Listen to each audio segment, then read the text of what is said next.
네, 안녕하세요. 백두산 금융연구소의 백두산입니다.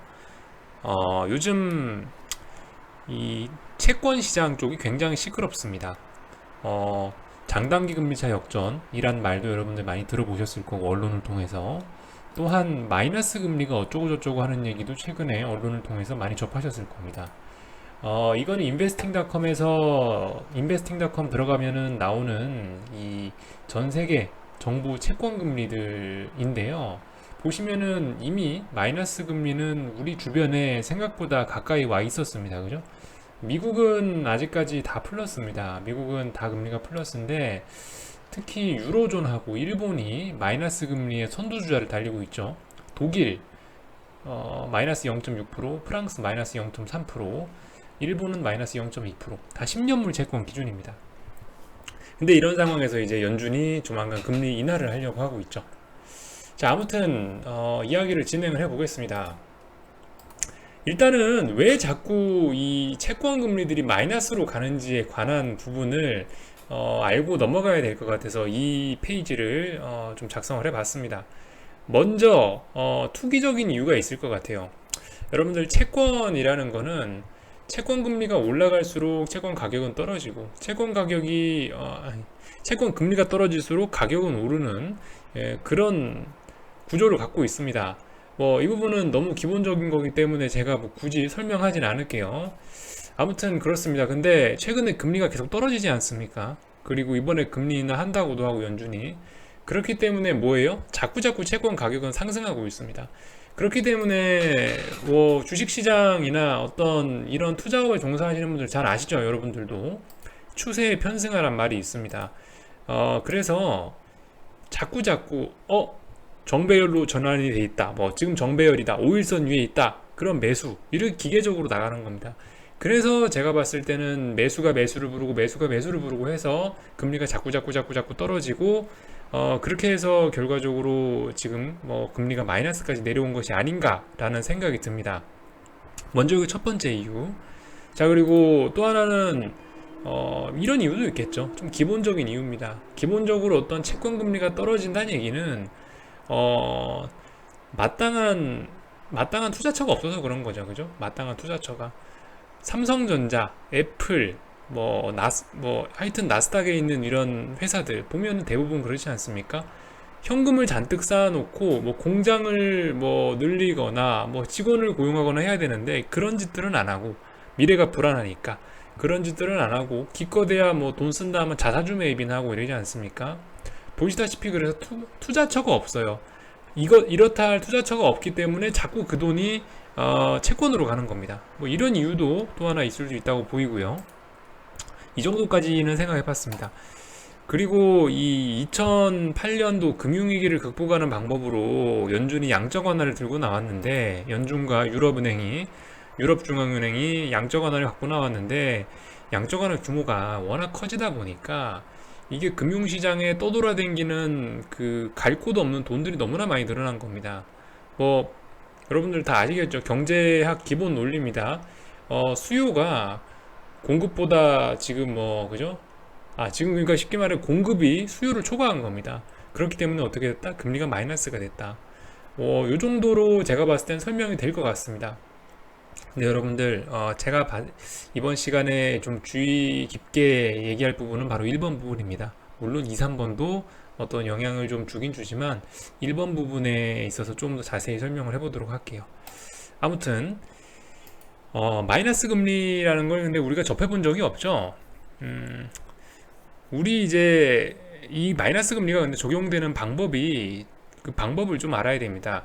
일단은 우리 소비자들, 그러니까 예를 들어 마이너스 금리일 때 제가 은행에 가서 예금을 한다고 하면은 그건 어떻게 되겠어요? 소비자 금융 부분. 거기에서는 마이너스 금리라고 하면 제가 은행에 보관료를 내야 됩니다. 실제로 뭐 덴마크에 있는 어떤 은행은 오는 12월부터 잔고 10억을 초과한 예금자에 한해서 연 마이너스 0.6%의 금리를 적용한다고 했답니다.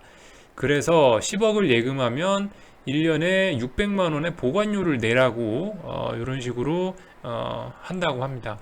스위스에 있는 은행은 24억 이상의 예금자들한테 24억 이상 예금한 사람한테 마이너스 0.75%의 금리를 부과한다고 합니다. 이게 이제 현실적인 모습이죠. 이게 이제 우리가 접하는 모습인데, 근데 이제 이렇게만 생각하면은 이 좀 큰 거를 읽는데 조금 어려움이 있습니다. 무슨 얘기냐면요. 실제적으로 이 금융시장이 돌아가는 데 있어 제일 중요한 게 국채지 않습니까? 우리가 돈 빌리고 우리가 뭐 예금하고 이런 데가 아니고 큰 시장, 국채 시장에 관련된 얘기를 좀 해보도록 하겠습니다. 우리는 아무튼 보관료를 내는 게 맞아요. 근데 이 국채 쪽은 좀 다르다는 얘기입니다.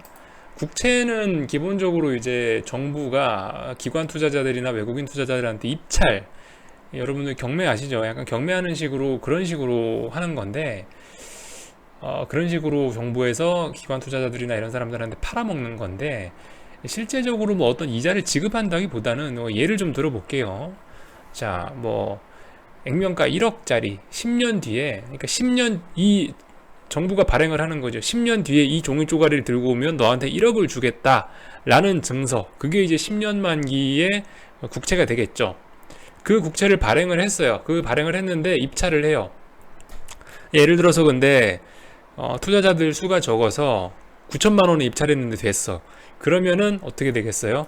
9천만 원을 넣어놨는데 10년 뒤에 1억이 된 거죠. 그렇기 때문에 수익률은 10%로 계산이 됩니다. 비슷한 예로, 자, 10년 뒤에 1억을 주는 종이 쪼가리를 지금 현재 내가 1억에 낙찰을 받았어요. 1억에 입찰을 받았어. 그러면 어떻게 되겠습니까? 금리는 0이 되겠죠. 표준 금리는 그 0이 되고, 그리고 만약에 10년 뒤에 1억을 받는 채권인데 10년 뒤에 1억을 받는 조건의 종이 쪼가리인데 이걸 내가 지금 현재 뭐 1억 2천을 주고 샀다, 1억 3천을 주고 샀다라고 한다면 어떻게 될까요? 그럼 이제 그땐 마이너스 금리란 겁니다. 이렇습니다. 실제로 정부가 마이너스 금리로 채권을 발행한다는 거는 정부가 10년 뒤에 가가지고 10년 뒤에 가서 이렇게 막 보관료를 투자자들한테 주는 게 아니고 현실적으로는 뭐 이렇다고 합니다. 무슨 뜻인지 아시겠죠? 자, 그래서 우리 이 부분에 관해 생각을 해보자고요. 10년 뒤에 1억이 되는 종이 쪼가리를 지금 1억 1천만 원이나 1억 2천만 원, 1억 이상을 주고 샀다라고 가정을 한번 해보겠습니다. 어떻게 해야 이 사람이 수익이 날 수 있을까요? 어마어마한 불경기가 와야 이 사람이 수익이 날 수 있습니다. 10년 동안 어마어마한 디플레이션이 와가고 돈의 가치가 이렇게 높아져 가지고 그죠? 1억 2천만 원을, 그러니까 뭐 지금의 돈 가치보다 돈의 가치가 훨씬 높아져 갖고 10년 뒤에 뭐 내가 지금 1억 2천 넣어서 10년 뒤에 1억으로 돌려받지만은 그게 더 나은 경우, 그거는 이런 경우밖에 없다는 거죠. 어마어마한 불경기가 와서 모두가 다 개박살 났을 때 그런 경우에만 수익이 날 수 있습니다. 그러니까 정상적인 케이스라면 뭐겠어요? 이런 베팅을 할 수가 없는 겁니다. 정상적인 생각이면은, 기본적인 생각은 이래요. 그죠? 기본적인 분석을 하자면 그런 겁니다. 근데 뭐 말씀드렸다시피 투기적 수요예요. 투기적 수요. 제일 중요한 건 투기적 수요. 채권 가격 상승. 나는 지금 1억 천을 주고 샀는데 이거를 조만간에 다른 놈한테 1억 천이나 1억 2천, 1억 3천, 1억 4천에 팔 자신이 있어서 그래서 산 겁니다. 오직 이유는 그거밖에 없어요. 논리적으로 생각한다면 이 이유밖에 없습니다. 그래서 생각해 보세요. 지금 1억짜리를 1억 2천, 1억 3천 이렇게 마이너스 금리로 입찰을 한 사람들은 뭐겠어요?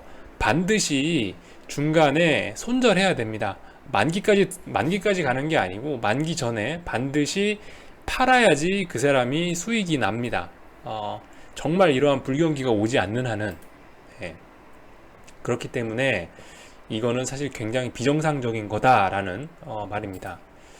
그래서 이 마이너스 금리가 생긴 이유는 이런 거죠. 요즘 마이너스 금리가 자꾸 나오는 이유는 시작은 그랬어요. 시작은 10년물 금리가 뭐 적당히 낮아지고 있을 때는, 그죠? 뭐 앞으로 미국 경기가 둔화가 되네, 신흥국이 둔화가 되네, 중국 성장이 둔화가 되네. 거기다 트럼프가 뭐라 했죠. 미중 무역 분쟁이 어쩌고 저쩌고. 거기다 양적 완화 뭐 이런 거 해버렸죠. 그래서 이런 것들이 재료로 깔려 있었는데, 근데 이제 최근에 좀 뭐 주식 같은 게 조금 좀 작년에 2017년, 16년, 17년에 좀 많이 올라놨다 보니까 이 더 이상 주식 사긴 부담스럽고 남아있는 유동성이 어디로 갈까 하다가 이제 채권으로 다 몰려가서 최근에 이렇게 금리가 확 마이너스로 간 겁니다. 제가 봤을 땐 그래요. 그래서 이러한 요인들이 이게 참 잘 정리한 말이라 생각합니다. 어두운 경기 전망과 양적 완화가 재료가 됐고 거기에 이제 얼마 전부터 불붙기 시작한 투기적인 수요들이 이 마이너스 금리를 이끌었다라는 생각입니다. 그래서 굉장히 지금 현재 이 마이너스 금리로 발행된 채권의 규모가 엄청나게 큽니다. 이게 뭐 하여튼 어떤 사람, 이 사람 누군지 모르겠지만 하여튼 트위터에 나와 있는 자료인데요. 그 전 세계에 마이너스 금리로 발행된 채권의 규모가 지금 현재 16조 달러를 넘어서 여기서는 16조 달러가 안 넘은 거로 나오는데 하여튼간 그 16점 몇 조 달러 정도 된답니다. 그래서 현실적으로는 한 17조 달러에 육박했다고 해요. 17조 달러면 얼마야? 그죠? 17조 원이 아니고 17조 달러입니다. 어마어마한 양이 마이너스 금리로 발행됐다고 합니다. 이거 말씀드렸죠. 대부분 투기적 수요일 거다라는 말씀을 드렸고, 만약에 투기적 수요라면 이거 만기까지 들고 갈 수 있다? 만기까지 들고 갈 수 없습니다. 그죠? 제정신이 아니라면 만기까지 못 들고 가요. 그러면은 분명히 중간에 이 물량들은 만기 전에 다 매도가 나와야지 정상일 겁니다. 그죠? 쉽게 말해서 일종의 좀 굉장히 단기적인 배팅에 들어간 것들, 뭐 그런 물량들, 급한 물량, 주식으로 치면 신용 물량, 뭐 이런 거라고 생각하시면 될 것 같습니다. 이 마이너스 금리로 발행된 이 양들이요. 빨리 팔아치워야 되는 그런 거죠. 그리고 이 17, 그죠? 이 거의 17조 달러에 달하는 규모씩이나 되고요. 그래서 좀 과열됐다라는 얘기를 지금 좀 하려고 하는 겁니다. 액수가 일단 엄청나게 크고요. 그리고 지금 채권 시장이 좀 제가 봤을 때 좀 과열됐다고 보는 게 이게 10년물 채권 금리들이거든요. 이런 면으로도 한번 생각을 해보자는 겁니다. 지금 채권 시장이 굉장히 좀 과열됐다고 보고 있는데 그 이유로서 이런 걸 좀 들고 나온 겁니다. 미국 10년물 채권 금리가 1.57이에요. 근데 보시면 여기 있는 이 밑에 있는 나라들 독일, 일본, 영국, 이탈리아, 캐나다, 한국 여기 있는 나라들 그 미국보다 안전합니까? 만약에 무슨 일이 생긴다면 만약에 지구에 진짜 어마어마하게 안 좋은 일이 생긴다면 제가 봤을 때 다 여기 있는 나라들 다 미국보다 빨리 망할 거예요. 그죠? 여기 있는 나라들 전부 다 미국보다 위험한 나라인데 현재 미국은 10년 돈 빌리는데 1.57%의 금리를 내고 있고 여기 있는 나머지 나라들은 미국보다 싼 금리를 내고 있다라고 한다면 이거는 뭔가 지금 채권 시장이 잘못 돌아가고 있는 거겠죠? 위험이나 이런 걸 고려를 해본다면은 솔직히 이게 아니고 지금 브렉시트 직전에 있는 영국 같은 경우는 한 뭐 3, 4% 최소 그죠? 일본 같은 경우도 그죠? 굉장히 좀 성장률도 둔화되고 그러니까 최소한 마이너스는 아니어야 돼요. 하여튼 이상한 겁니다. 이런 모습 뭔가 좀 수상하다는 거죠. 요거 같은 경우는 미국 10년물 채권 금리 60년대부터 해서 역사적 차트인데 보시면은 지금 현재 뭐 5, 60년 중에 가장 금리가 낮죠. 이런 것들이 제가 봤을 때 어느 정도 좀 하나의 좀 채권 시장의 버블의 증거가 아닌가라는 생각이 좀 듭니다. 물론 뭐 좀 더 떨어질 수도 있겠죠. 바닥이 어딘지는 모르는 거니까. 그리고 뭐 약간 채권 시장에 좀 버블이 껴있다고 생각하는 또 하나의 그거는 그 작년에 뉴스를 좀 많이 보시면 이런 게 많이 나왔을 겁니다. 작년에 주식 빠질 때 무슨 뉴스들이 많이 나왔냐면 뭐 픽스 인컴이 좋다니 뭐 안전자산으로 자금이 쏠린다니 채권이 좋다니 이런 뉴스 많이 보셨죠. 그래서 사실 그 개인 투자자들이나 이런 돈들도 채권 쪽으로 굉장히 많이 들어갔던 사례가 있긴 있습니다. 그래서 사실 제가 지금 말이 좀 꼬였었는데 이런 걸 보여드리는 이유는 지금 그래서 결과적으로 좀 채권 시장에 좀 그래서 버블이 낀 것 같다 라는 거를 보여드리기 위해서 이런 걸 갖고 나온 겁니다. 그리고 여기 한마디 좀 더 덧붙여야 될 것 같은 게 그 장단기 금리 차가 최근에 역전되지 않았습니까? 근데 제가 봤을 때는 장단기 금리 차 역전이 하필 채권 금리가 마이너스로 막 치솟고 있는 이런 상황에서 장단기 금리 차 역전이 됐다는 건 제가 봤을 때 이게 장단기 금리 차 역전이 앞으로 경기 불황에 대한 예측 지표로서 어떠한 그 역전이 나타난 것도 있겠지만, 물론. 근데 제가 봤을 때는 이번 지금 채권 버블 현상이 장단기 금리차 역전에 제법 큰 몫을 한 것으로 생각이 됩니다. 생각해 보세요. 뭔 얘기냐면 3개월물이나 2년물 같은 경우는 원체 금리가 낮습니다. 단기물이기 때문에. 근데 10년물은 높죠. 10년물은 막 금리 예전에 3%씩 됐으니까. 생각해 보세요. 금리 낮아질수록 채권값 올라간댔죠? 그러면은 돈 더 많이 벌려면 어떻게 해야 되겠어요? 금리 3% 5%짜리를 매수를 해야 좀, 그래야 조금 좀 돈을 많이 벌 거 아닙니까? 이미 마이너스 금리, 이미 뭐 0에 가까워져 있는 2년물, 3개월물 요런 거 매수해 가지고 돈 벌 확률보다는 아무래도 금리가 조금이라도 높은 장기물을 사 가지고 들고 가는 게 조금 더 채권 투자자 입장에서 수익률이 좋을 수가 있겠죠. 그래서 채권 투자자들이 열심히 뭐 장기물 채권들을 매수하기 시작했고, 그로 인해서 장기물 채권 금리가 급격하게 떨어졌다. 그래서 가만히 있는 단기물, 그리고 금리가 떨어지는 장기물, 장단기 금리차 역전이 일어날 수도 있다라고도 생각이 됩니다. 그래서 이 결론을 낼게요. 한 15분 가까이 얘기했네요. 그래서 이런 생각을 해볼 때가 된 것 같아요. 채권을 안전자산이라고 우리가 막 좋아했는데, 근데 어쩌면 지금 안전자산이라고 불리고 있는 채권이 어마어마하게 버블이 껴서 더 이상 안전자산이 아닐 수가 있습니다.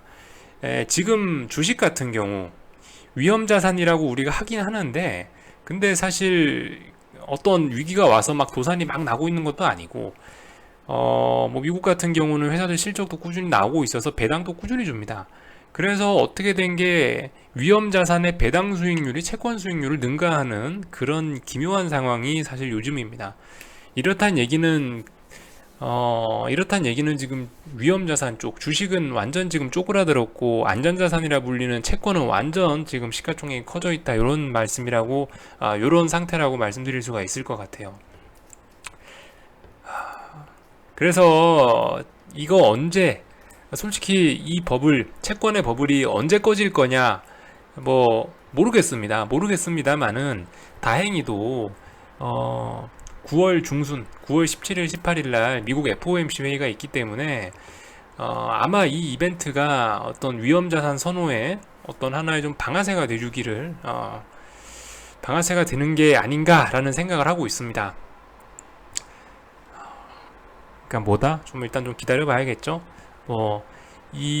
어쨌든 이 채권 시장에 있는 이 불안감, 이 채권의 버블, 이런 거는 오늘 내일 꺼질 건 아닌 것 같습니다. 조금 더 가긴 갈 건데, 다만 이제 이 채권 시장이 그렇게 오래 견디진 못할 것 같다라는 생각입니다. 오늘 좀 어려운 얘기 했는데요. 좀 말 솜씨도 없고 해서 좀 어리버리했습니다. 그럼에도 어쨌든 잘 봐주셔서 감사하고요. 하여튼 제 생각입니다. 여러분들 참조하시고, 제 말 있는 대로 다 믿지 마시고 한번 직접 데이터도 찾아보시고, 한번 제가 했던 얘기들을 직접 인터넷이나 이런 데서 검증해 보십시오. 맞는지 안 맞는지. 그리고 나서 믿으셔야겠죠. 아무튼 봐주셔서 감사합니다. 여기서 마칠게요.